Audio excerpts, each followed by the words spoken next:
This is Ziggy Antonaja here for Seconds Out. Pleasure to be joined over Zoom by Zach Miller. Zach, how are you, sir? I'm all good, mate. I'm all good. How are you? Yeah, very good. I've been looking forward to this one. Obviously, the fight with Liam Davies. It's an absolute barnstormer Yeah. coming in. It's approaching fast. How are we feeling going into it? Yeah, fantastic. We thought we was going to get a fight before Christmas, so we was already in camp, already fit.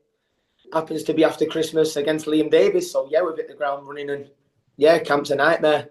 It's hard work, but now we're getting through it. It's going to be great. Yeah, obviously, a big fight on a big card, Magnificent Seven in Manchester. Yeah, I guess the matchup, the fieriness of the fight. You looking sort of maybe top the bill with this one and steal the show. I believe the styles between me and Liam, it's going to gel. It can't not be a good fight. I think the way he fights, the way I fight, the atmosphere on the night, I think, yeah, it's going to be something special in that Co-op arena. Yeah, we saw the press conference a couple of weeks ago. It was a tasty old affair. It was a nice, fiery face-off. Can you just talk me through that? Yeah, it was what it was, wasn't it? It was funny. We had a bit of a crack. We had a bit of verbals, but listen, I've got nothing personal against Liam. He's got nothing personal against me. We don't know each other like that. We're aware of each other. We're in each other's weight, and we're fighting. We're both winners. We both had one loss, but we're winners at heart. We're champions, and that's why we're where we are in our career. And yeah, we're going to get in there tonight and make the best man win. But I'm going to have to get the job done and go on to what's next. I spoke to him earlier, and he said he will stop you. You were saying on the presser that it's impossible to stop you. I mean, what do you make of when he says that? I hope it. Do you know what, right? Whatever he says, I can say now, I'm going to not lay him out. I'm going to chill him in the first four. Let's have it right.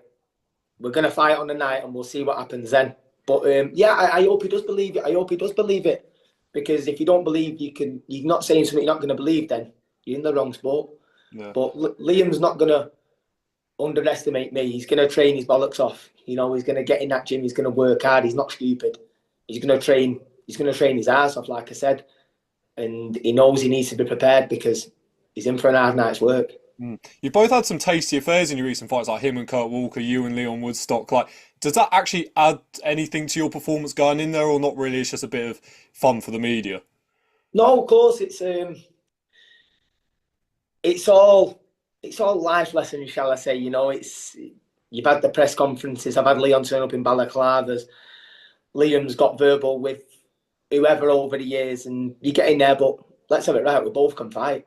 we do back it up. We're getting there, and we both can fight, and that's why it's going to make an interesting night. What does Liam bring to the table that you have to think about? I think he's a well-rounded fighter. I think you can't say he's not. He's done a lot. He's done a lot down at Super Bantam. He's won numerous titles. He's been about for a long time, and yeah, he's a solid pro. But you can't say I'm not now. I got beat off Nathaniel Collins. It was a close fight. Since then, look at me. I've won 3 titles. I'm a champion myself, and that's why it makes for a quality fight. But as long as I listen to my team and do what needs to be done off them, I'll get the fight won.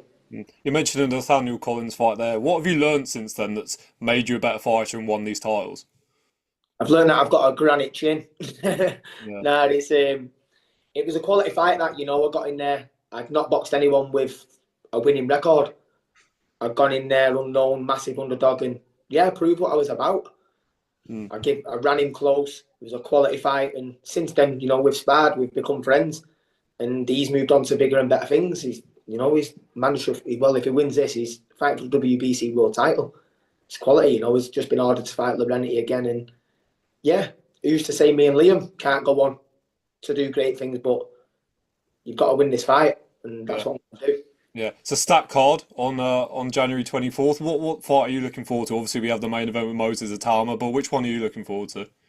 Oh, I said this earlier. I said I'd like to see Moses, up up close and see what he's about and all that, but I can't see it going past a couple of rounds. And they're all good fights. They're really Hutchin, someone in Ezra. That's another quality fight. But do you know what? I'm excited for him, but Mm. I'm more excited for mine. I want to get in there, and I do believe it's going to steal the show. I think it's going to be the best fight of the night. I think it can't not be the way we fight, but I just want to get my fight won, get back to the hotel and get myself a McDonald's, I'll be honest. Yeah, you mentioned the size actually at the presser. I mean, is that something for you yourself, even that you have to cut a bit of weight to get down, or the same for Liam as well? Like, how is it? No, it's just he just bit, didn't he? He just bit. But no, listen, it don't mean nothing. We both got to make 9 stone. we're gonna be we're gonna be the same size anyway. Do you know what I mean? But he said he wanted to smash my face, and I called him a cheat string. There's nothing in it. Do you know what I mean? We're both going to get on the scales. We're both going to be 9 stone or under. We're both going to get in there on that, and we're going to fight. Mm. A few other bits I want to get your opinions on. Obviously, we have the small matter of Jake Paul versus Anthony Joshua coming up later on in the year. I guess I've spoke to a lot of fighters about this, but can I just get your take on it? I guess what was a YouTuber taking on a former world champion? I think AJ has to do him early, really, really early. I think it needs to be like an Ngannou job. I think as soon as he lands something substantial, it's game over. And if it's not, fair play to Mr. Paul. But I just want to say what a businessman he is. Tell you what, he's come from a professional wind-up merchant, winding his mum up. Disney, YouTube, what ain't he done? Yeah. Fair play to the man.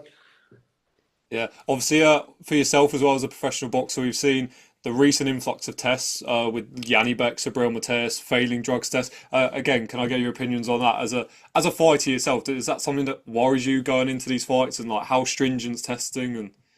Don't get me wrong, it's bang out of order and it's awful. You know, the sport shouldn't be anywhere close to things happening like this. It's just not right. But I suppose you can't let it play on your mind. You know, you've just got to subconsciously ignore it in a way.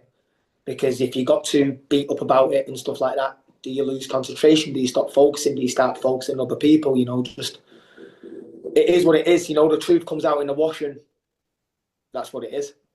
Yeah, I mean, is that things like that as well? When you see other fighters failing, like how is it like? How is the test? What is the testing like with these shows? Is it how stringent is it? Like, how do these things come to fruition? I guess from your perspective as a professional fighter.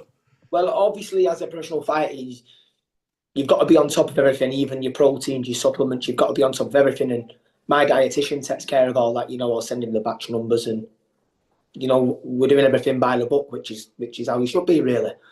And as soon as you've boxed, you've got a chaperone with you. You can't leave your side until you've done your testing. You know, they can turn up at your house and test you whenever. So you're always available as a fighter, but I suppose some people are just trying to push them boundaries and cheat, shall I say? Yeah, they're trying to. You know, I don't see why they have to. I just don't get it. It's just not an even playing field. You'd feel like you've cheated yourself in a way. You wouldn't feel eligible to be a champion if you'd have won a belt knowing that you'd gone and done that. So yeah, it's just wrong. For yourself as well, next part of 2026, should you get the win over Liam Davies on this card, what are you looking to do? Obviously, Nathaniel Collins, he's been ordered for his fight, but I guess that's someone on the stable that you could potentially look to rematch. Or what do you look for in 26? I just look for what session's next. I don't even ask, you know. My coach and my manager and my team will pick what's best for me. I'm told I'm in this game now. You know, it's a short career, like I've said. You've got to take what opportunities are there. I'm just in this game to win as many titles as I can. And that's what I want to do. So whatever it may be, I'll take, you know, if that's right, if everything makes sense in agreements and terms, then I'll take it. But no, I trust in my team 100%. You know, I've got Queensbury behind me now. I've got my manager, Kevin, and my coach, Steve Mailer. And between them, they'll pick whatever's the best route for me. So all I've got to do then is focus on training hard and getting that fight won. So beat Liam Davies and we'll see what they come up with. Final one from me. What is the prediction on January 24th? How do you get it done? By any means necessary. Zach Miller, thank you for your time, mate.